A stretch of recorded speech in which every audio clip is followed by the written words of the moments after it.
Tras los atentados del 11 de septiembre, en el 2002, la CIA recibió un permiso único en la historia: torturar en nombre de la seguridad nacional, y lo llamaron interrogatorio ampliado. Pero tras los documentos desclasificados, ahora sabemos la verdad. Fue un programa sistemático de sufrimiento y fracaso. En el capítulo de hoy siento que queda totalmente fuera la ética y la moralidad de este episodio. Entonces, si tú eres sensible a estos temas, recomiendo que no lo escuches porque sí están un poco fuertes. Y nos vamos a dar cuenta de que muchas veces hay que temerle más a los vivos que a los muertos. Ok.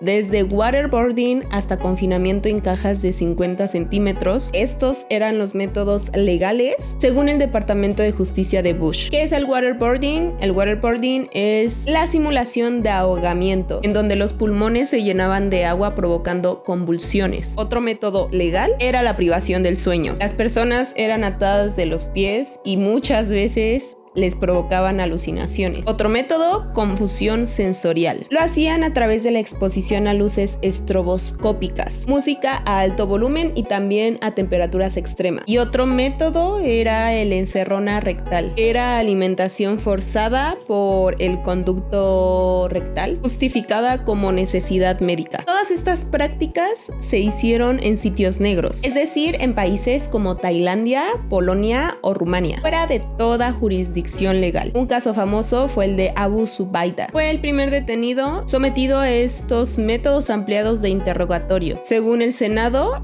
le hicieron waterboarding unas 183 veces en un solo mes. También fue encerrado en una caja diminuta y privado del sueño hasta alucinar. Los interrogadores creían que era el líder de Al Qaeda, pero luego se supo que no tenía vínculos directos con el grupo. Durante una de sus sesiones de waterboarding, un médico de la CIA midió su ritmo cardíaco, solo para asegurarse de que no muriera. Y un interno lo describió como un hombre roto al borde del colapso total. Pero a pesar de todos estos métodos, él nunca dio una información útil. Otro caso fue el de Majid Khan. Espero estarlo pronunciando bien. Majid Khan fue un prisionero de Guantánamo. Se declaró en huelga de hambre y la CIA lo sometió a alimentación rectal. Lo hicieron con puré de comida y sin justificación médica. El Senado confirmó esta práctica en al menos 5 reclutos, incluido a uno al que le inyectaron comida líquida en el recto como control de comportamiento. En el 2005 se descubrió que un avión con el logo de Boston Red Sox, que es un equipo de béisbol, era usado por la CIA para transportar a detenidos a sitios negros, estos países fuera de jurisdicción legal. El avión hizo 51 viajes a Guantánamo y aterrizó en bases militares de Alemania y Egipto, y los dueños del avión no sabían el uso real. Durante todos estos interrogatorios hubo una persona que duró 180 horas.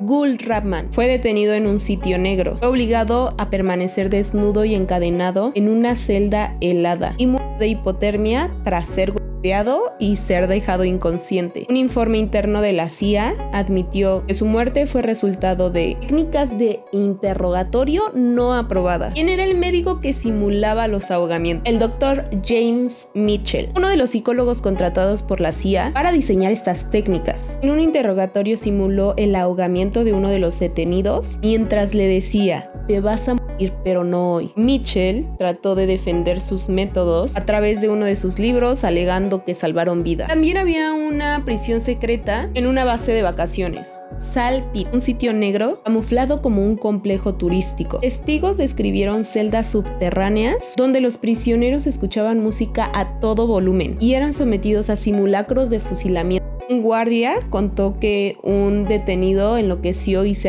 con los ojos. Y obviamente después de tantas atrocidades, la CIA quiso borrar su evidencia. En el 2005, el jefe de la CIA ordenó destruir 92 cintas de interrogatorios con waterboarding, argumentando que eran un riesgo de seguridad. El Senado lo investigó por obstrucción, pero nunca fue enjuiciado. Las cintas obviamente mostraban a prisioneros siendo torturados.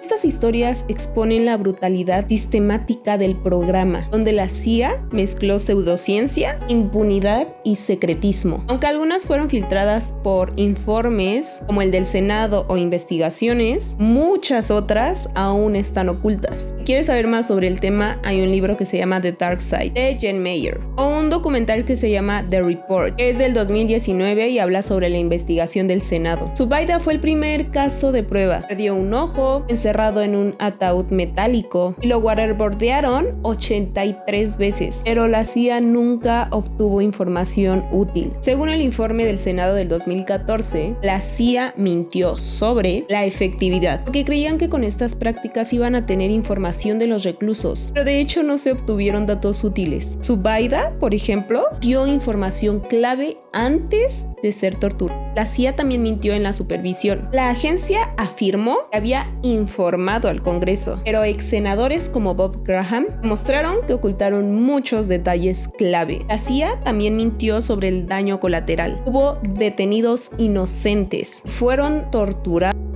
a pesar de cooperar. En el 2014, el Senado confirmó que el 90% de la información obtenida bajo la tortura era falsa o ya era conocida. Los creadores de estas torturas ganaron 81 millones y hoy viven en libertad, mientras que sus víctimas siguen en Guantánamo. Después de todo esto, hubo algunas implicaciones éticas y legales. Barack Obama reconoció en 2019 que estos métodos eran una tortura prohibida. Pero lo curioso es que ningún alto funcionario fue juzgado. Por ejemplo, Gina Haspel, involucrada en la destrucción de cintas de tortura en Tailandia, llegó a ser directora de la CIA en el 2018. Víctimas como Zubaida sufren trastornos permanentes. Incluso algunos guardias también desarrollaron estrés postraumático. Los métodos ampliados de interrogatorio fueron un capítulo muy oscuro y sombrío que expuso la tensión entre seguridad y ética. Y aunque el programa terminó formalmente, su legado persiste en debates como rendición de cuentas y transparencia. Hay una pregunta que persiste. ¿Aprendió Estados Unidos la lección? ¿Solo esperará al siguiente 11 de septiembre para repetir la historia? Si crees que este video debe ser visto, compártelo. Recuerda que la oscuridad prospera solo en el silencio.